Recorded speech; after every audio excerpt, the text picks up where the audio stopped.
100 rated chess. But it is Women's Day. I will pay $2 for every point of value captured by a queen, and $10 for every queen promotion. If the queen dies, the video ends. Thank you JP for supporting the channel. Let's go. We get a 144 from India. G4. E5. Bishop G2. Aha! The utmost popular grob opening. This is theoretically a very bad opening for white, but in practice actually contains a ton of tactics and sneaky traps that can win the user a bunch of materials early. Therefore the genuine best way to play against the grob is to attack the king side faster. Moving my queen out to attack his weakened king side. This is conveniently enough also very suitable for my challenge. The grob opening is full of traps and you should try to avoid playing normally if your opponent plays it. It is really lucky that I very randomly happened to find and learn about this opening on Chessreps just before this game. Chessreps is the ultimate platform designed to help you master your opening phase and turn your opening theory into the greatest mid-game advantage. Learn faster and retain longer. Chessreps makes you learn the opening by making you play them yourself, thus engraving the moves into your muscle memory instead of the usual clumsy memorizing by watching videos or reading textbooks. They also have a system that let the players actually contribute their knowledge to the database themselves. For example, I actually learned this grob opening from some random guy on the internet. No offense though, his name is really some random guy. Check out Chessreps today through the link in the description below. I promise you'll love it. Back to the game. Knight F3. That blunders a pawn. Ha! The first $2. Let's go. Knight takes C5. That blunders a bishop. +6. But winning so much materials like this also comes with the threat of early resignation though. Unfortunately there is nothing I can do about that yet. Optimally speaking, I think it is still the best choice for me to keep capturing materials, and we should only give back materials when the position has finally settled down. E4.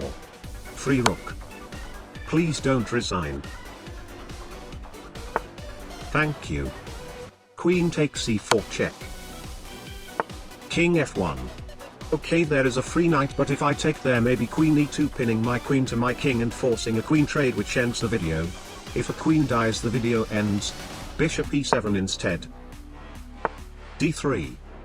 Now that blunders a horsey. B4. Okay, that blunders the other rook and it seems like this guy's inner soul is dying fast.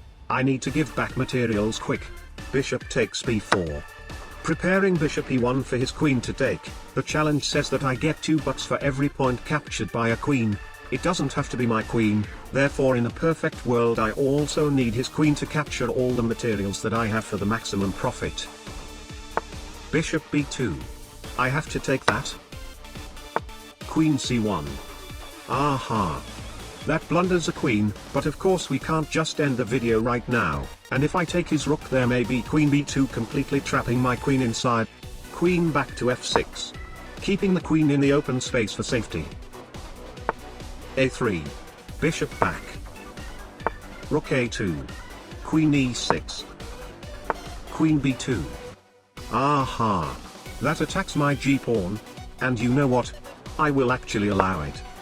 I'll invite his queen into my back rank and capture everything to increase the profit. Yes. C5 random move. Queen takes H8. Now I can take his rook. Queen takes G8. King E7. Queen takes C8. Knight C6. Queen takes A8. And all of a sudden the material difference is down to 4 points. I need to be more careful from here. Queen takes B1 check. At this point I think there is no need to worry about a resignation anymore. King E2. 1 pawn. King E3. Bishop C7. Setting up both remaining pieces for his queen to capture. Queen takes B7. C4. Helping my queen capture his d-pawn. Queen takes C7. King E6. Queen takes C6. Alright, now the last thing to do is to capture his queen and end this video. I mean I can also let him capture my queen instead, but of course a real gentleman has to prioritize his own woman more than his neighbors. Queen takes D3 check. King f4. Well, but I mean I can totally claim $2 more. Maybe a bit too greedy though. Queen's endgames are usually very tricky even for me. Queen e8 check. King f6. Queen h8. King e7. He takes a pawn. Okay, I don't think I can risk it further than this. Queen c1 check. King f5. Queen c2 royal skewer. King g5. Okay, even though the most optimal thing to do right now is to promote the pawns to queens and earn $10 per pawn, but unfortunately I actually forgot about that section during the recording.